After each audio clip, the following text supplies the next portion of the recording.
Sejam muito bem-vindos a um Boletim Coppola especial sobre o calcanhar de Aquiles do Ocidente na sua guerra econômica contra Putin, um ponto fraco identificado e denunciado por Donald Trump há alguns anos. Ontem, em discurso no Congresso americano, o presidente Joe Biden elencou uma série de sanções financeiras ao Kremlin, medidas que, sem dúvida, vão provocar enorme pressão econômica na Rússia, vão alterar para pior a qualidade de vida da sua população e podem até desgastar a popularidade de Putin e seus correligionários. A estratégia faz todo sentido. Se na guerra convencional a ideia costuma ser explodir seu inimigo, na guerra econômica o objetivo é implodir o seu agressor, fazendo-o colapsar sobre si mesmo, com queda de renda, com aumento da inflação, com desabastecimento, com restrição à circulação de pessoas.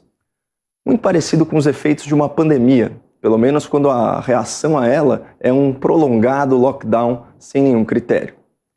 Mas enfim, dentre todas as sanções econômicas impostas pelos governos do Ocidente, a que mais me chamou a atenção foi aquela que não estava lá. Sim, o nosso destaque do dia vai para uma ausência, a questão do gás natural da Rússia importado pela Europa. Essa commodity energética tem sido a galinha dos ovos de ouro da economia russa, e o país é o principal produtor e exportador mundial desse combustível fóssil, que também é essencial para a produção de certos insumos agrícolas, os tais fertilizantes nitrogenados, sem os quais a Europa teria muita dificuldade de alimentar a sua população.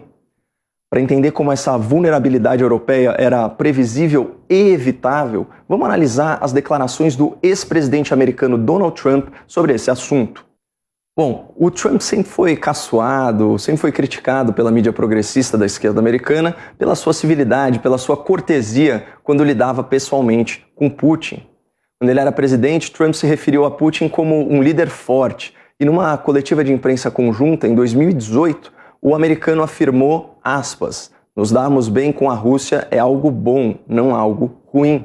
Essa semana, Trump condenou a invasão russa na Ucrânia, mas reiterou alguns dos elogios anteriores ao presidente russo com a seguinte fala. The problem is not that Putin is smart, which of course he's smart, but the real problem is that our leaders are dumb. O problema não é a esperteza de Putin, é a burrice dos nossos líderes. E quando nós tiramos as narrativas da mídia de lado, os resultados de Trump em termos de política externa realmente o credenciam a fazer esse tipo de crítica. Trump se saiu muito bem nos seus 3 maiores desafios internacionais. Derrotou o Estado Islâmico no Iraque, venceu a guerra tarifária com a China e manteve o Kremlin russo sob controle enquanto ocupou o Salão Oval.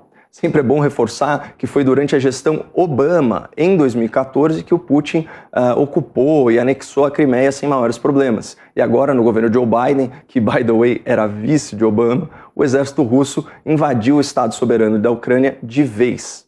E vamos combinar que a gente está diante de uma notável coincidência. É só a esquerda americana pisar na Casa Branca que o líder da Rússia se sente empoderado para dar vazão às suas ambições territoriais.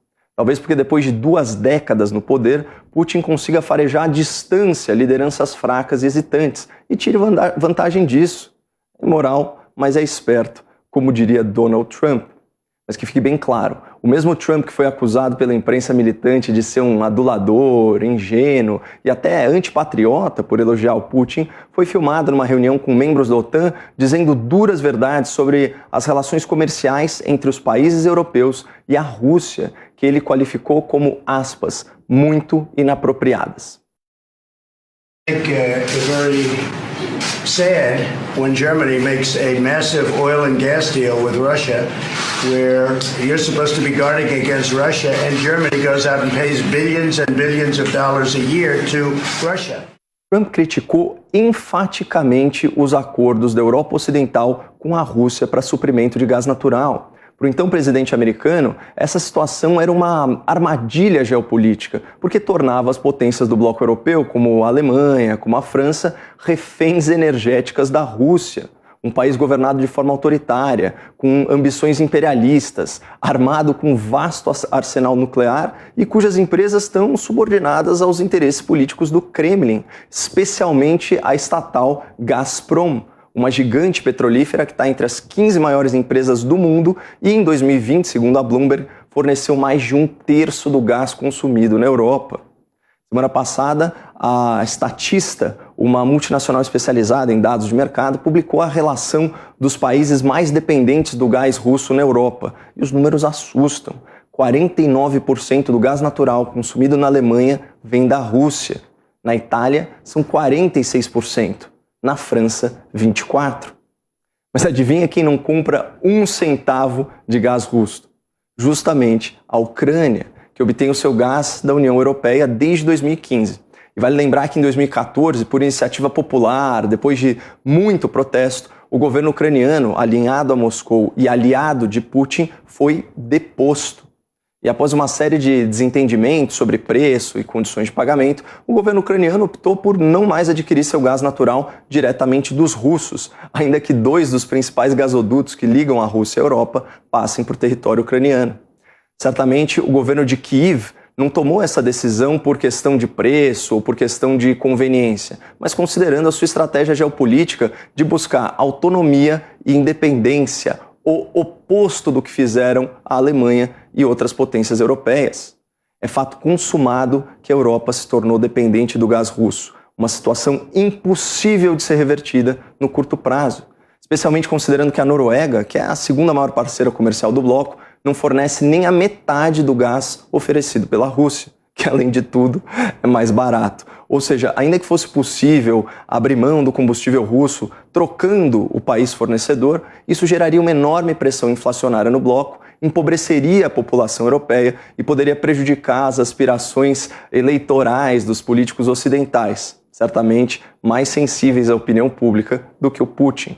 Por isso que mesmo diante de tantas sanções econômicas internacionais, inclusive aquelas anunciadas ontem por Joe Biden, a Europa não interrompeu sua aquisição de gás natural russo. Pelo contrário, o preço e o volume das transações dispararam depois da invasão da Ucrânia.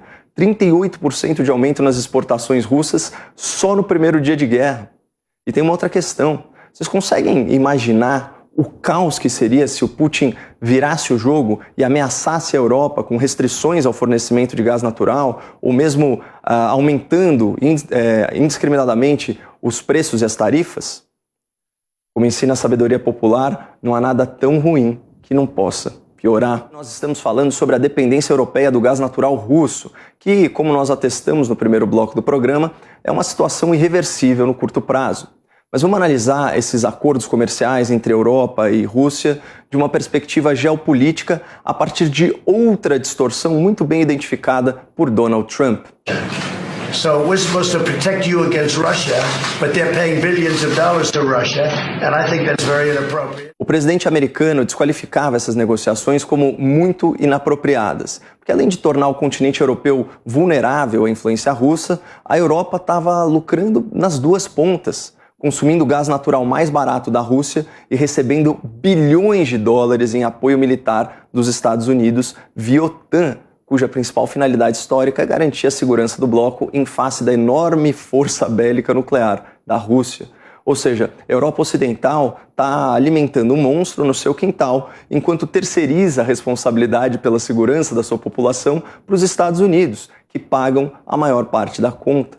O problema é que isso acontece há anos, o que garantiu à Rússia reservas internacionais superiores a 600 bilhões de dólares, dinheiro suficiente para amortecer grande parte do impacto daquelas sanções econômicas que a gente comentou. Pra vocês terem uma ideia, o Banco Central Russo reportou só em 2021 mais de 54 bilhões de dólares em exportações só de gás natural, isso sem contar petróleo e tantas outras commodities. E ao que tudo indica, essas transações não vão ser interrompidas dada a dependência que a Europa desenvolveu dos combustíveis fósseis importados da Rússia. Em outras palavras, é possível que Putin e seu governo aguentem o tranco por algum tempo, por um bom tempo. Mas enquanto isso, a própria economia ocidental sai prejudicada, especialmente pela alta nos preços das commodities que impactam desde a saca do trigo até os barris de petróleo. Talvez se os políticos europeus e a OTAN tivessem ouvido as críticas de Donald Trump há alguns anos, Putin não estaria numa posição de dar checkmate na Europa e a civilização ocidental não estaria à mercê das ambições neossoviéticas e ideológicas de um homem avesso à verdadeira democracia. Para fechar, eu gostaria de destacar uma diferença fundamental entre o ex-presidente americano e os atuais líderes do mundo livre. Enquanto Trump falava manso com governantes autoritários, mas combatia tiranias com convicção, Macron, Biden e companhia fazem o oposto. São duros nas suas críticas, mas vacilam na hora de entrar em ação. Qual perfil vocês acham que agrada mais aos déspotas do mundo? Muito obrigado e fiquem com Deus.